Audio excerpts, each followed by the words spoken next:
안녕하세요, 여러분. 우리 성격에 대해서 함께 생각하기로 했죠. 자, 그러면은 성격은 어떻게 만들어지는가? 뭐라고 말할 수 있나? 이제 생각을 해본다면, 첫 번째, 우리는 타고난 성격 특질이 있어요. 유전적이죠. 어떤 사람은 타고나게 모험심이 강하고 충동성이 높아요. 그래서 이런 아이들은 내 성격이 사람을 좋아하고 충동성이 높고 모험을 좋아하고 자극을 추구하죠. 그런 사람들은 이렇게 새로운 것이 있으면 확 만지고 가보고 막 그렇습니다. 그런데 이제 타고나게 겁이 많아. 겁이 많은 애들은 저렇게 관찰을 하고 이렇게 살짝 만져보지 확 잡지도 않아요. 보면 애들이 이제 타고나는 거거든요.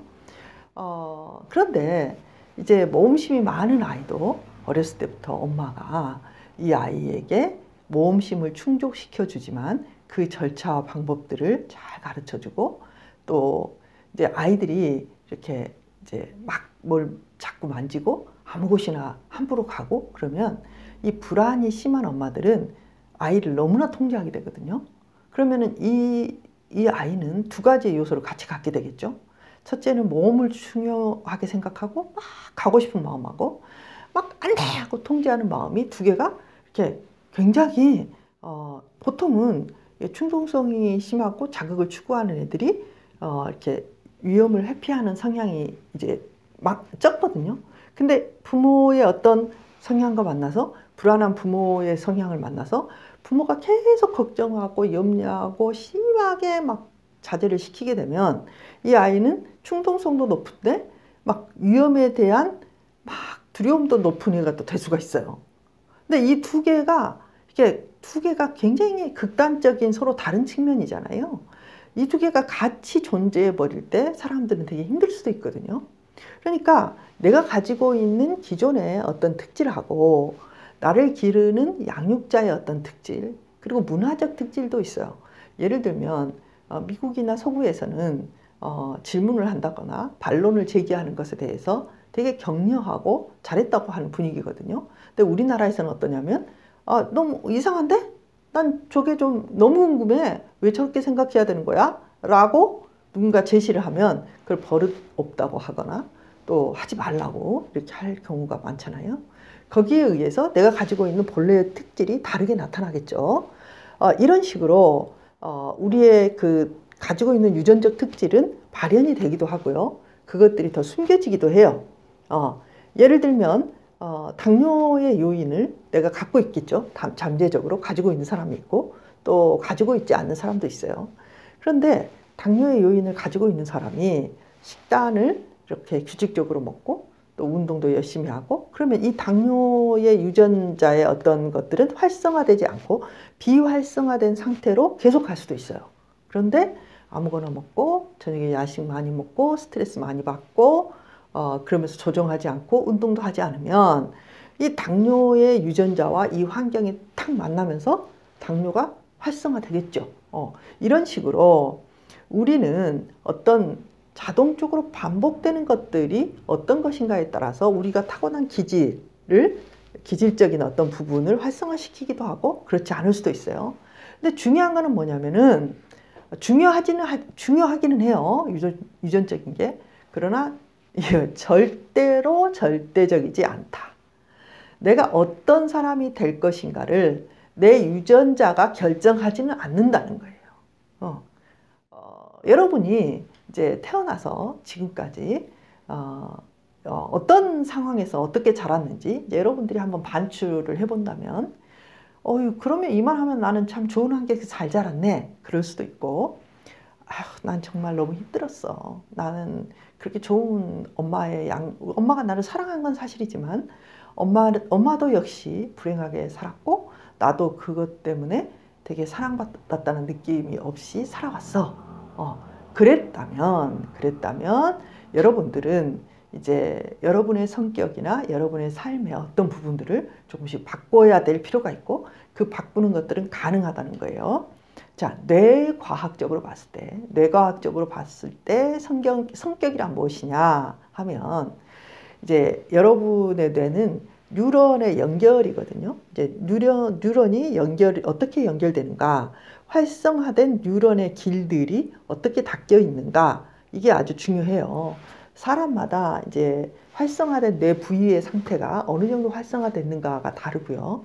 그 부분이 활성화가 되면 우울증이 많아지는 부위도 있고, 어떤 부분은 활성화되면 우울증이 적어지는 부분도 있고, 또 어떤 부분은 공감 능력이 커지는 부분도 있고, 어떤 부분은 이제 되게 따뜻함, 이런 연결됨을 많이 느끼는 그런 부분도 있고, 뇌의 뉴런이 어떤 부분에서 활성화되어 있느냐가 이제 그 사람의 성격하고 많은 관계가 있어요. 그러면은 그건 뭐하고 똑같냐면은 자동차가 가잖아요. 이제 자동차가 가는데 자동차는 어디로 가요? 길로 가죠. 길로. 닦여진 길로 가죠. 그것처럼 여러분의 생각의 흐름, 여러분의 어떤 그 판단의 흐름들이 여러분의 뇌에 활성화되어 있는 잘 닦여진 도로로 이제 흘러가는 거죠. 그래서 이제 제가 이렇게 사람들을 만나보면 어떤 사람들은 부정적이고 화를 내는 부분으로 굉장히 잘 닦여져 있어요. 그래서 어떤 자극이 오면 이 부정적인 쪽으로 생각하고 그 부정적인 어떤 생각을 통한 결과적인 행동을 계속 하는 거죠. 반복적으로. 이렇게 반복적으로 해요. 근데 자기에게는 그게 너무나 자연스럽기 때문에 이상이 없는 거예요. 그래서 제가 이 부분이 당신에게 있다. 당신에는 선생님 어떻게 걔는 또 그럴 수가 있어요? 걔 그렇게 한 게 맞아요? 저는 그럴 땐 너무나 화가 나요. 제가 이런 말을 들을 때 이런 생각을 하거든요. 그렇지, 그때 화가 나는 건 당연하지. 그럴 때는 누구나 화를 낼 거야. 그런데 당신은 한 10 정도 내면 될 화를 이 경우에 한 50 정도 내요. 이거는 너무 많은 화거든요. 당신의 마음속에 화를 내는 어떤 고속도로가 나 있는 것처럼 보여요. 그리고 당신이 화를 낼 때는 어쩌면 그렇게 10년 전, 20년 전에 있었던 안 좋은 일들이 내가 화를 내야 되겠다라고 이제 어떤 부분 때문에 화가 나면 어쩌면 뇌가 상호작용을 해가지고 화를 낼 수 있는 재료들을 다 모아서 다 생각이 나고, 그러면서 화가 막 증폭이 되고, 그러면서 막 불길 같은 그런 화를 냅니까? 이렇게 질문을 할 때가 있어요. 근데 그 본인으로서는 너무나 그게 당연한 거거든요. 그래서 이제 그런 이야기를 해요. 당신은 화를 내는데 고속도로가 당신의 뇌에 지금 나 있다. 근데 어떤 사람은 화가 나는 지점에서 참 그 사람에 대한 이해력이 올라오고 불쌍한 지점들이 올라오고, 저 사람들이 저럴 수밖에 없는 것들이 이해가 돼서 화가 나다가도 꺼지는 사람이 있고, 화가 나다가 증폭돼서 몇 배로 나는 사람이 있다는 거죠. 그래서 이런 것들이 성격의 차이에서 올 수도 있습니다. 성격의 어떤 측면들이 내가 어떻게 구성이 되어 있는지를 살펴볼 필요가 있죠. 자, 예를 들면 또 인지치료라고 있어요. 인지치료적인 경향 속에서 본다면 성격은 뭐냐 하면 인지도식이라고 할 수 있어요. 그 뭐냐면 이 스키마라고 하는데요. 우리 안에는 그 신념들, 아주 근본적인 우리의 삶을 이끌어가는 어떤 신념들로 구성되어 있어요. 그래서 그러니까 성격이 좋지 않다는 거는 그 스키마가 좋지 않은 거죠. 스키마가. 그러니까 예를 들면 인간은 절대 무시당하면 안 된다. 나를 무시하는 사람은 결코 가만두어서는 안 된다. 이런 도식들을 내면에 아주 깊숙이 가지고 있을 수 있거든요. 그러면은 이 사람은 이제 사람이 나를 무시하는 사람과 무시하지 않는 사람으로 나눠질 수도 있어요. 사람들이 나를 무시해서 나에게 잘못하는 경우도 있겠죠. 그런데 실은 사람들이 잘못하는 이유는 뭐냐면은 그의 한계일 때가 많아요. 그 사람의 한계. 어떤 거? 그 사람 매너의 한계. 그 사람의 성격의 한계. 그 사람이 어떻게 할 줄 모르는 그런 무지의 소산. 그래서 우리에게 피해를 줄 때가 많거든요. 근데 그걸 다 나를 무시해서라고 해석하는 구조를 가지고 있다면 이분은 이제 사람을 향한 분노를 멈출 수가 없겠죠. 그래서 이제 이런 도식이 어떻게 되어 있느냐가 되게 중요해요. 그래서 비합리적 신념 이런 말도 하고 그러는데 이 신념, 인간은 어떤 존재냐면 자기가 가지고 있는 이 신념의 어떤 길을 따라서 사는 사람들, 자동적으로 그걸 돌아가면서 계속 패턴화되어 있는 사람들이라고 볼 수 있죠. 그래서 우리의 이제 성격에 대한 어떤 이 측면들을 이제 쭉 살펴볼 텐데, 이 성격에 이제 하나하나에서 나오는 그 잘못된 신념, 잘못된 인지도식, 잘못된 그런 우리 마음의 어떤 프로그래밍된 구조들, 이런 것들을 다 바꿀 수는 없겠지만 그것들을 하나하나 이제 바꿔가는 것들을 할 거예요. 다 바꿀 수는 없죠. 그러나 우리가 좋은 쪽으로 향하려는 방향이 이렇게 방향이 약간 달라지면 이 달라진 것이 계속 될 수 있거든요. 여기서 1도만 바꿔도 이 100km를 간다면 이 여기서 1도를 바꾼 지점과 이 지점과의 그 거리 차이는 어마어마하거든요. 그래서 많은 것을 바꾸지 않아도 조금만 바꿔도 단 한 개만 바꿔도 우리의 삶이 더 좋은 쪽으로 행복과 건강과 좋은 관계를 만들어낼 수 있어요. 자, 어떤가요, 여러분?